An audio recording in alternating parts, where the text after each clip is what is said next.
మతాల పరంగాను మరో రకంగాను వాళ్ళు యూనిటీ లేదు, ఐక్యత లేదు. మనం ఆడిందే ఆట పాడిందే పాటగా సాగుతుంది అనేటువంటిది పాలకుల అంచనా ఏమాత్రం తప్పులేదన్నట్టుగానే కనిపిస్తూ ఉంది. వాళ్ళు తీసుకున్నటువంటి నిర్ణయాలని ఎవరు కూడా ఇవాళ వ్యతిరేకించి భారతదేశంలో ప్రజాస్వామ్యమైనటువంటి దేశంలో అతి పెద్ద స్థాయిలో రావాల్సినటువంటి ఉద్యమం ఇవాళ ప్రతిపక్షంగా ఉన్నటువంటి పార్టీలు అదేదో రాజకీయ కార్యక్రమంగా చేస్తూ ఉన్నటువంటిది. సరే, రాజకీయ పార్టీలు రాజకీయ అవసరాల దృష్ట్యా కొంత ప్రజలకి అవసరమైనటువంటి పనులు కూడా చేస్తూ ఉంటారు కాబట్టి ప్రజాస్వామ్యం ప్రతిపక్షంలో ఉన్నప్పుడు జరుగుతూ ఉన్నాయి. అయితే సమాచార హక్కు ప్రచార ఐక్యవేదికగా ఉన్నటువంటి సంస్థ ప్రజాస్వామ్య పరిరక్షణ ఐక్యవేదికగా ఏర్పడ్డ తర్వాత ప్రధానంగా గత ఎన్నికల కమిషన్ అనేటువంటిది ఎంతో పేరు ప్రఖ్యాతులతో ఒక వ్యక్తి, ఆయన గ్రామీణ ప్రాంతంలో ఉన్నటువంటి వ్యక్తులు కూడా సుపరిచితుడైనటువంటి వ్యక్తి టిఎన్ శేషన్ గారు ఏ రకమైనటువంటి రాజకీయాలకి రాజకీయ పదవిలో ఉన్నటువంటి వాళ్ళని లెక్క చేయకుండా ధిక్కరించి రాజ్యాంగం ఇచ్చినటువంటి స్ఫూర్తితో రాజ్యాంగం కల్పించినటువంటి హక్కులతో ఆయన ప్రజల పక్షాన ఉండి ఎన్నికల కమిషన్ మీద ఏ మచ్చ రాకుండా ఏ ప్రలోభాలకు లొంగకుండా డెమోక్రసీలో ఈ వ్యవస్థలో నిలబడకపోతే ప్రజాస్వామ్యానికి అర్థం లేదు, ఇది ప్రజాస్వామ్యం అనిపించుకోదు, ఇది నియంత్రణ దేశం అవుతుంది అనేటువంటిది ఆయన దృఢ సంకల్పంతో ఆ రోజు ఒక గొప్ప నిర్ణయాలు తీసుకొని ఆయన భారత ఎన్నికల కమిషన్ని ఏ విధంగా నడిపించాడో అదందరూ కూడా మనకు తెలుసు. అయితే మిత్రులారా, ఇప్పుడు ఉన్నటువంటి వ్యవస్థలో అన్నీ కూడా ఏ రకంగా రాజ్యాంగ వ్యవస్థలు అంటే కంచె చేని వేసినటువంటి విధంగా రాజ్యాంగ వ్యవస్థలో ఈ ప్రజాస్వామ్యాన్ని కాపాడాల్సినటువంటి వాళ్ళు, రాజ్యాంగ పదవుల్లో ఉన్నటువంటి వాళ్ళు తమ పదవి విరమణ తర్వాత ఏదో ఒక రాష్ట్రానికి గవర్నర్గా పంపకపోతారా, తమ పదవి విరమణ తర్వాత ఏ రాజ్యసభ పదవి మనకు రాకుండా పోతుందని చెప్పి అధికారంలో ఉన్నటువంటి పార్టీలకు అడుగులకు మడుగులొత్తుతున్నటువంటి ప్రజాస్వామ్యాన్ని అపహాస్య పాలు చేస్తున్నటువంటిది మన కళ్ళ ముందు కనిపిస్తూ ఉంది. ఇటువంటి పరిస్థితుల్లో సత్యాన్వేషణ మండలి కానీ కావచ్చండి, లేదా ఇప్పుడు ప్రజాస్వామ్య పరిరక్షణ ఐక్యవేదికగా ఉన్నటువంటి సంస్థ చెప్తున్నటువంటిది ఏంటంటే అసాంఘిక శక్తులు పెచ్చురిల్లిపోవడానికి అభ్యుదయ శక్తులు ఏకం కాకపోవడం అనేటువంటిది ఇది ప్రధానమైనటువంటి లోపం. ఈ లోపం మనం గతంలో లోపం కానీ ఇవాళ నేరం. దేశం తగలబడిపోతూ ఉంటే, దేశంలో విలువలు సర్వనాశనం అవుతూ ఉంటే, రాజ్యాంగ వ్యవస్థలన్నీ భ్రష్టుపట్టే విధంగా ఉంటే, ఎవరికి ఏ చీమ గుట్టినట్టు లేకుండా ఎవరి పనులు వాళ్ళు చేసుకుంటూ ఉంటే దేశంగా ఉండదు.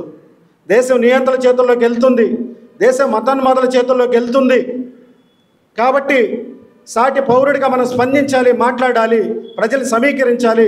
జరుగుతున్నటువంటి దారుణాలు ఎంత పెద్ద స్థాయిలో ఉన్నాయో ఇది దేశం భ్రష్టుపట్టపోకముందే మనం మాట్లాడాలని చెప్పి మొదటిసారిగా నాకు తెలిసి 2 తెలుగు రాష్ట్రాల్లో కొన్ని సమావేశాలు కొంతమంది పెట్టుండొచ్చేమో, కానీ ఇట్లా ప్రతి జిల్లాలో కూడా సమావేశాన్ని నిర్వహించాలి. సమావేశాన్ని పెట్టడానికి ముందు మన ప్రజల్లో చైతన్యవంతులు చేసే విధంగా కరపత్రాల ద్వారా మనం విస్తృతంగా ప్రచారం కల్పించాలనేటువంటి సంకల్పంతో ప్రజాస్వామ్య పరిరక్షణ ఐక్యవేదిక చేస్తున్నందుకు నేను చాలా గర్వపడుతున్నాను. మిత్రులారా, ఒక విషయం కాదు, సమాజంలో అనేక రకమైనటువంటి సమస్యలతో ఉన్నటువంటిది. అందుకే మనం అనేక రకాలైనటువంటి సంస్థలుగా విడిపోయి ఎవరికి ప్రధానమైనటువంటి అనిపించినటువంటి సమస్యల మీద మనమంతా కూడా దశాబ్దాలుగా పనిచేస్తున్నటువంటి మిత్రులుగా మనం కలిసి ఉన్నాం. అయితే మిత్రులారా, ఐక్యవేదిక అనేటువంటిది కొన్ని సమస్యల్ని ప్రారంభంలోనే మనం స్పష్టంగా చెప్పుకున్నాం. ఉమ్మడిగా అనిపించినటువంటి సమస్యల్ని మనం ఫైండ్ అవుట్ చేసి ఇది ప్రజల తరపున మనం ఎంతకాలం అని పని చేస్తాం, ప్రజల తరపున ప్రజలై పని చేసుకునే విధంగా ప్రజల్ని చైతన్యవంతులు చేస్తే సరిపోతుంది. ప్రచారం ద్వారానో చిన్న సమావేశాల ద్వారానో ప్రజల తరపున ఉద్యమాలు ప్రజలు చేసుకోవాలి. ప్రజల తరపున ఒక సంస్థ కొన్ని నాయకులు పనిచేస్తే అవి తాత్కాలికమైనటువంటి ప్రయోజనాలు ఇస్తాయి, కానీ శాశ్వతమైనటువంటి ప్రయోజనాలు ఇవ్వవు. అందువల్ల మనం సమాచార హక్కు చట్టాన్ని ఒక ప్రచారాస్త్రంగా తీసుకొని మనం పనిచేస్తే ప్రజలకి ఓహో ఈ చట్టం అనేటువంటిది ఒకటి ఉంది కాబోలు. మనం అడిగితే ఆయన ఎంత పెద్దటే అధికారైనా సరే అది ఎన్ని కోట్ల రూపాయల ప్రాజెక్టుకి సంబంధించినటువంటి సమాచారం అయినా సరే, అది ఎంత పెద్ద సమాచారం అయినా సరే మనం ఒక తెల్ల పేపర్ మీద రాసిస్తే మనకు వాళ్ళు సచ్చినట్టు ఆ సమాచారాన్ని ఇవ్వాలి అనేటువంటిది ఇది ఒక శక్తిగా అవుతుంది డెమోక్రసీలో అనేటువంటిది ప్రజాస్వామ్య పరిరక్షణ ఐక్యవేదిక ప్లాట్ఫామ్గా ఏర్పడినటువంటి వేదికలో ఉన్నటువంటి సంస్థలన్నీ కూడా విస్తృతంగా ప్రచారం కల్పిస్తూ ఉన్నాయి. దానికి సంబంధించి చాలా రిజల్ట్ మనకు కనబడతా ఉంది. మండల స్థాయిలో కూడా అనేక రకమైనటువంటి సమాచార హక్కు చట్టం కింద అప్లికేషన్స్ రావడం అనేటువంటిది దాంట్లో ప్రధానంగా ఐక్యవేదిక పాత్ర ఉందనేటువంటి విషయం ఎవరు కూడా పక్కన పెట్టలేరు. ఎందుకంటే అనేక సంవత్సరాలుగా వేల మందికి దూరకుంటలో సమాచార హక్కు చట్టం సంబంధించి గ్రామ సభలకు సంబంధించి చాలా శ్రమించి అక్కడ శిక్షణా తరగతులు జరుగుతూ ఉన్నాయి. ఈ 2 తెలుగు రాష్ట్రాల్లో నాకు తెలిసి ప్రతి జిల్లా నుంచి కూడా అక్కడికి వచ్చి శిక్షణ పొందినటువంటి వాళ్ళు వేల సంఖ్యలో ఉన్నారు.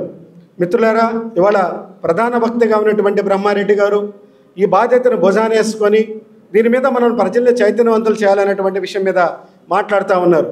మీడియా దీనికి ఎంతవరకు సహకరిస్తుంది అనేటువంటిది మనకు తెలుసు. ఏదో పేపర్లో చిన్న వార్త తప్పితే సోషల్ మీడియాలో ప్రధానంగా ఇవన్నీ రావు.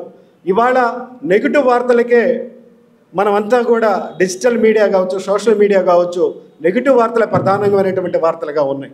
ఎవరన్నా తిట్టితేనో, ఏదన్నా ఆశ్చర్యకరమైన షాకింగ్ అనేటువంటి విషయం జరిగితేనో దానికి ప్రజా ఉపయోగం లేకపోయినప్పటికీ కూడా ఆ వార్త వైరల్ అవుతున్నటువంటి పరిస్థితి మనకు అనిపిస్తూ ఉంది. అంతేగాని ప్రజలకు నష్టం కలిగించేటువంటిది, ప్రజాస్వామ్యానికి గొడ్డలు పెట్టే అయినటువంటి నిర్ణయాలు ప్రభుత్వాలు తీసుకుంటున్నప్పుడు దీని పట్ల ఆ రకమైనటువంటి స్పందన కనబడకపోవడం అనేటువంటిది కూడా మనం అంతా చూస్తూ ఉన్నాం. ఉద్యమాలన్నీ గతంలో ఉన్నటువంటి ఉద్యమాలు ప్రజల్లో, యువతలో అనేక రకమైనటువంటి సమస్యల మీద పనిచేసేటువంటి ఉద్యమాలు ఆకర్షించుకునేటివి. యువకులుగా ఉన్నప్పుడే కాలేజీ రోజుల్లోనే దేశం పట్ల, సమాజం పట్ల బాధ్యతతో యువకులు ఉద్యమాలకు రావడం అనేటువంటిది జరుగుతుంది. కానీ ఇవాళ యువత కెరీర్ ప్రధానంగాను మనం చూస్తూ ఉన్నాం. సోషల్ మీడియాలో ఏదో ఒక పోస్ట్ పెడితే 100 లైకులు వస్తే ఇక ఆయన్ని పట్టుకోలేము. ఆయన ఏదైనా ఉద్యమం అక్కడే చేస్తాడు. ప్రజలతో కనెక్టివిటీ ఉండదు, ప్రజలతో మాట్లాడటం అనేది ఉండదు. ఆయనకు ఒక సెల్ఫ్ సాటిస్ఫాక్షన్ ఏంటంటే, నేను మాట్లాడుతాను, నాకు 100-150 లైకులు వస్తున్నాయి, నువ్వు పెడితే నీకేమైనా వస్తున్నాయా అని అంటే నేను ప్రజల మధ్యలోనే ఉన్నాను అనేటువంటిది. అంటే సోషల్ మీడియా వస్తున్నటువంటి చైతన్యం వ్యక్తిని ప్రపోజ్ చేస్తుంది కానీ వాల్యూస్ని ప్రచారం చేయట్లేదు. వ్యక్తి దాంట్లో హైలైట్ అవుతున్నాడే కానీ ఏవి వాల్యూస్ ఏమి అక్కడ ప్రధానమైనటువంటి పాత్ర పోషించట్లేదు. అందువల్ల ఐక్యవేదిక ప్రత్యేకంగా చొరవ తీసుకొని ఇది మండల స్థాయికి, గ్రామ స్థాయికి కూడా ఈ చైతన్యం రావాలి అనేటువంటిది చేస్తూ ఉంది. ఇంతకుముందు మా ప్రధాన కార్యదర్శి ప్రసాద్ గారు అన్నట్టు ఐక్యవేదికను బలపరచుదాం. ఇది ఒక్కటే నిస్వార్థంగా ప్రజల గురించి, ప్రజల తరపున ఏ లాభాపేక్ష లేకుండా, పేరు పిచ్చి లేకుండా మనం ఏదో చేస్తున్న ప్రజలను ఉద్ధరించాలన్నటువంటిది కాకుండా ఇది మా బాధ్యత, ఇది నా బాధ్యత. నేను ఈరోజు దేశం ఇట్లా ఉన్నప్పుడు, ఈ రకమైనటువంటి సమస్యలు ఎలా ఉన్నప్పుడు నేను మాట్లాడాలి, నేను పనిచేయాలి, ఇది నా బాధ్యతగా తీసుకొని పనిచేస్తున్నటువంటి ఐక్యవేదిక ప్రజాస్వామ్య పరిరక్షణ ఐక్యవేదిక. కాబట్టి మిత్రులారా, ఐక్యవేదికని బలపరచుదాం, గ్రామ గ్రామానికి తీసుకెళ్దాం అనేటువంటిది నేను తెలియజెప్తూ, ఇక్కడ ఉండి నిరంతరం ఐక్యవేదిక గురించి పనిచేస్తున్నటువంటి పెద్దలందరికీ ఈ సందర్భంగా ధన్యవాదాలు తెలియజేస్తూ, రాబోయే రోజుల్లో ఇక్కడ అనేక జిల్లాల్లో సమావేశాలు జరుగుతున్నాయి. ఈ సమావేశానికి కూడా గుంటూరు జిల్లా నుంచి, కడప జిల్లా నుంచి, బయట జిల్లా నుంచి వచ్చినటువంటి మిత్రులు ఉన్నారు. మీరంతా కూడా బాధ్యత తీసుకొని ఇక్కడ ఉన్నటువంటి నాయకులతో కమ్యూనికేట్ అయ్యి ఆ ప్రాంతాల్లో ప్రజాస్వామ్య పరిరక్షణ ఐక్యవేదిక చేస్తున్నటువంటి కార్యక్రమాలని బలోపేతం చేసే విధంగా మీరందరూ ముందుకు రావాలని తెలియజెప్తూ ఈ అవకాశం ఇచ్చినటువంటి పెద్దలందరూ కూడా ధన్యవాదాలు తెలియజేస్తూ ముగిస్తున్నాను.